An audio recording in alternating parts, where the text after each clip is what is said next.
stuff. And oh my God, okay. Defense, that's what I'm talking about. The microphone was live.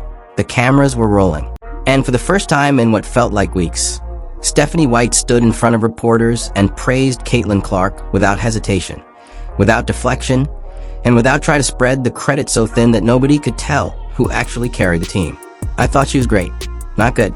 Not solid. Not our team competed. Great. White talked about Clark's aggression attacking the rim. She praised her defensive intensity. She described the emotional edge Clark brings to the floor as one of the very things that makes her special. It was detailed. It was direct. It was unmistakable.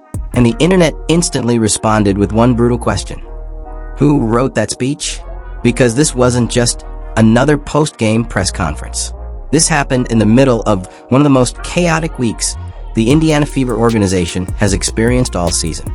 A week where league scrutiny, fan frustration, viral clips, media pressure, and on-court brilliance all collided at the exact same moment. And at the center of all of it stood Caitlin Clark. Let's start with the basketball itself, because that's what forced every other conversation into the spotlight. Clark just dropped 22 points against an undefeated Golden State Valkyries team that entered the game looking like one of the league's most disciplined defensive units. Indiana didn't sneak by a struggling roster. They beat a legitimate opponent, 90-82, and Clark controlled the game in every area that mattered. She hit deep threes that stretched the defense beyond comfort. She attacked through physical contact. She created offense when possessions completely broke down. And defensively, she looked more engaged than critics want to admit. That matters. Because through 6 games, Caitlin Clark is not producing good rookie numbers or promising star numbers.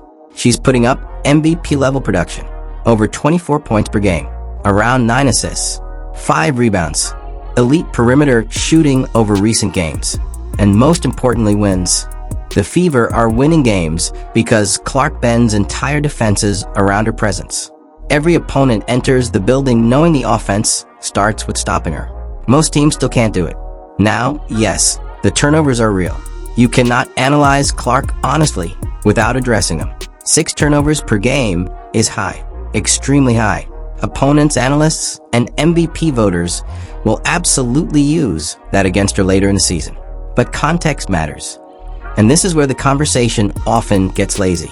When you actually watch the film possession by possession instead of just scanning a stat sheet, a pattern becomes obvious.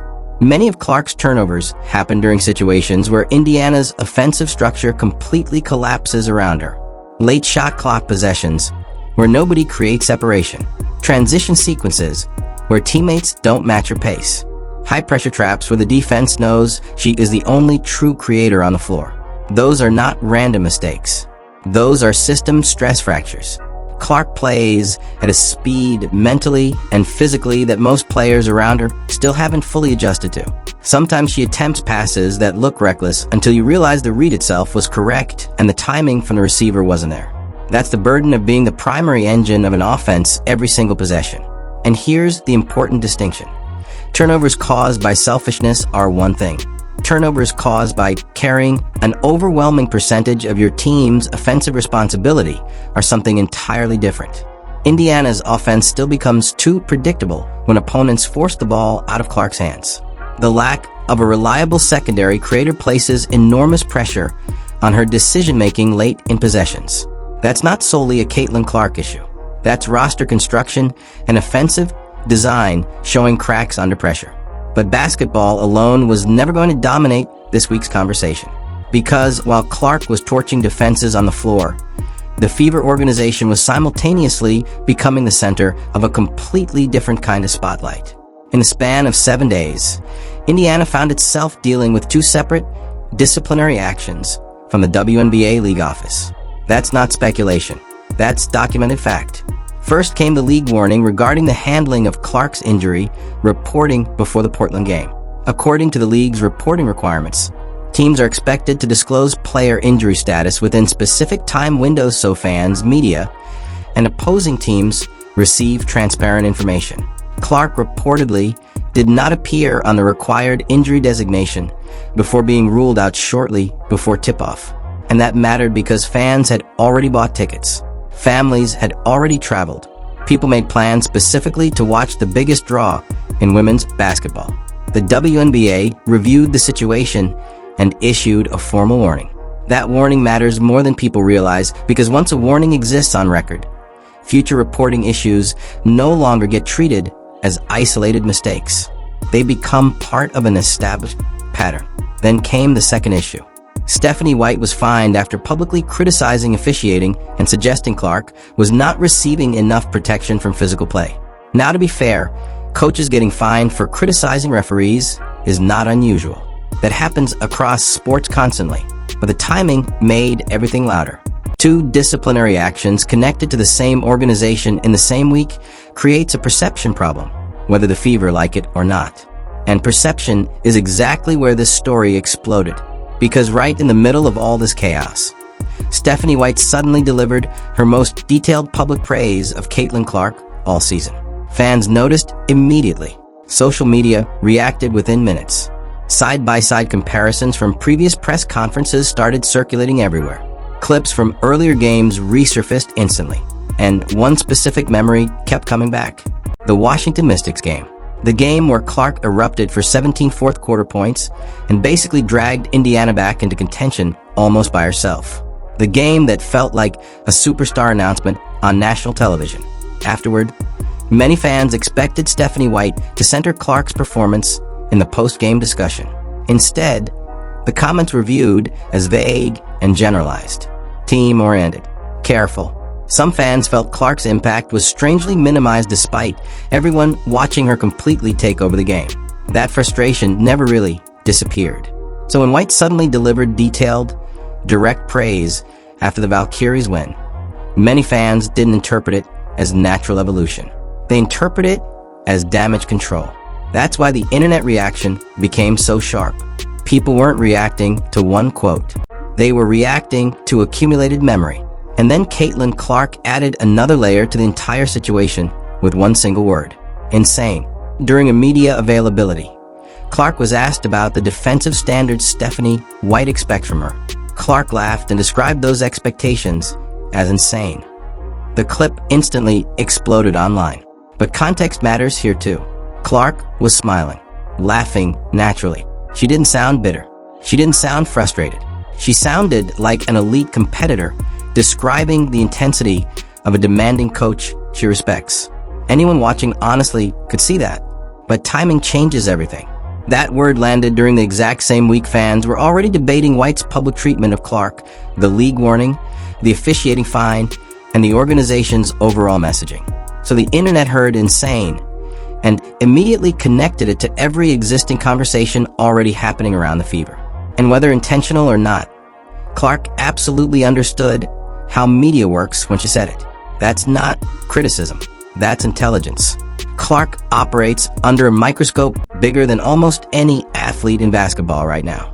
Every quote becomes a headline. Every reaction becomes content. Every smile gets analyzed frame by frame online. She knows this. And what makes her media presence so effective is that she rarely gives people anything directly controversial while still understanding exactly how certain words will resonate publicly. That's a skill. A lot of athletes either become too robotic or too emotional under that level of attention. Clark somehow manages to stay authentic while remaining remarkably disciplined publicly. She has not publicly attacked her coach. She has not fueled organizational drama directly. She has not made herself the victim, even though much of the discourse revolves around her constantly. Instead, she keeps showing up, producing, and letting the internet fight the battles for her. That's part of why her fan base is so fiercely protective. And this is where the Fever organization faces a serious challenge moving forward. Because competitively, the team is in a strong position. They have momentum. They have national attention. They have a superstar capable of changing the trajectory of the entire league. But institutionally, there's turbulence.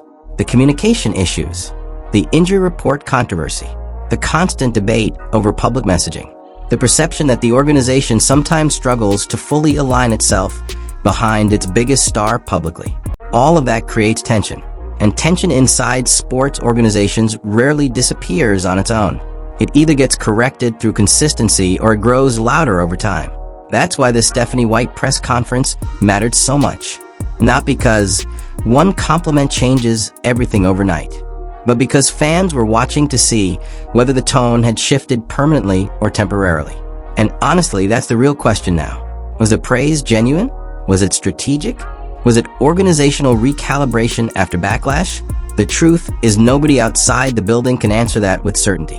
What we can analyze is behavior. And the documented behavior shows a clear progression from earlier moments in the season to this latest press conference. This latest version of Stephanie White sounded more direct, more specific, and more publicly aligned with what fans have been seeing from Clark on the floor. That's undeniable. But credibility is not rebuilt in one night. It gets rebuilt through repetition. If this becomes the standard moving forward, openly acknowledging Clark's performances, clearly supporting her publicly, consistently matching words with actions, then over time, the narrative changes. Fans respond to patterns more than isolated moments. Right now, Fever fans are still watching carefully because they become hyper-aware of inconsistencies. They archive clips, they compare quotes, they analyze body language, they track everything. That level of scrutiny exists because Clark's arrival changed the scale of attention around this franchise permanently. The Fever are no longer operating in a quiet market environment. Every decision becomes national conversation now. And honestly, that pressure can either sharpen an organization or expose it.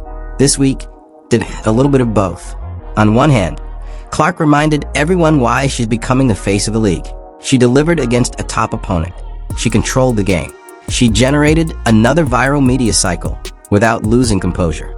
On the other hand, the organization around her continues to battle perception issues that keep distracting from the basketball itself. And that's the frustrating part for Indiana, because the actual basketball story should be incredible right now. A young superstar elevating a historic franchise. Packed arenas, exploding ratings, national attention, real playoff hopes, a fan base emotionally invested at a level the league has rarely seen. That should be the headline. Instead, every week seems to produce another organizational subplot competing for attention. And eventually Indiana has to decide what kind of story they want this season to become. Because dynastic organizations understand something important. Alignment matters. The player, the coach, the front office, the messaging, the public trust. When those elements move together, momentum multiplies. When they move against each other, distractions grow faster than success. Right now, Indiana still has time to fully stabilize the narrative. The easiest way to do it isn't complicated. Be consistent. If Clark dominates, acknowledge it directly. If mistakes happen organizationally, clean them up quickly.